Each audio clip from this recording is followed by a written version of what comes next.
লিটারে 4 টাকা বাড়িয়ে বোতলজাত সয়াবিন তেলের নতুন দর 167 টাকা নির্ধারণ করল বাণিজ্য মন্ত্রণালয়। দর্শক, এ বিষয়ে আরও জানাতে নওগাঁ থেকে সরাসরি যোগ দিচ্ছেন আমাদের সহকর্মী হারুনুর রশিদ চৌধুরী। হারুন, কেমন দেখছেন বাজার পরিস্থিতি? তেলের দাম বাড়ার ব্যাপারে ভোক্তারা কি বলছেন? 1, 2, 3 ঢাকায় জমি জিতে নিন 100% ক্যাশব্যাক সহ 20 কোটি টাকার পুরস্কার।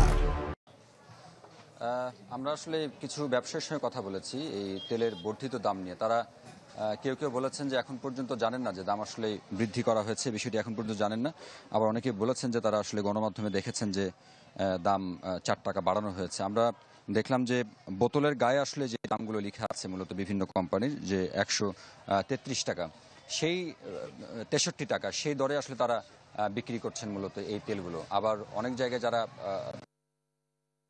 বর্ধিত দাম কেউ কেউ আসলে বিক্রি করছেন সেই সুযোগ নিয়ে।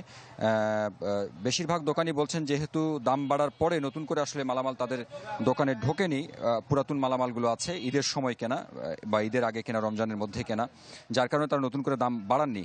এদিকে এমন দাম বৃদ্ধির খবরে আমরা বেশ কয়েকজন ক্রেতার সঙ্গে কথা বলেছি, ভোক্তার সঙ্গে কথা বলেছি। তারা বলেছেন যে তাদের মধ্যে আমরা বেশ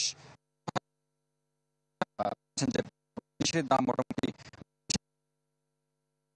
নওগাঁর বাজারের কথা যদি এখানে সবজির দামও কিন্তু মশলা সব জিনিসের দামই যেহেতু বাড়ছে, সেই জায়গায় তারা অসহায়তা আসলে আমাদেরকে জানিয়েছেন এবং বলেছেন যে সামনে যেহেতু কুরবানি ঈদ এবং এই পণ্যটি সবচেয়ে বেশি পরিমাণ লাগে, যার কারণে সরকার যদি এই জায়গায় একটা ব্যবস্থা নিতে পারে, সেই জায়গায় একটা দাবি জানানো হয়েছে ভক্তদের পক্ষ থেকে।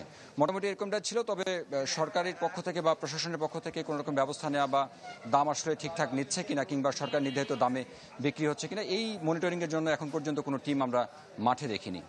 হারুন, আপনাকে ধন্যবাদ। দর্শক, নওগাঁ থেকে তেলের বাজারের খবরাখবর জানাচ্ছিলেন আমাদের সহকর্মী।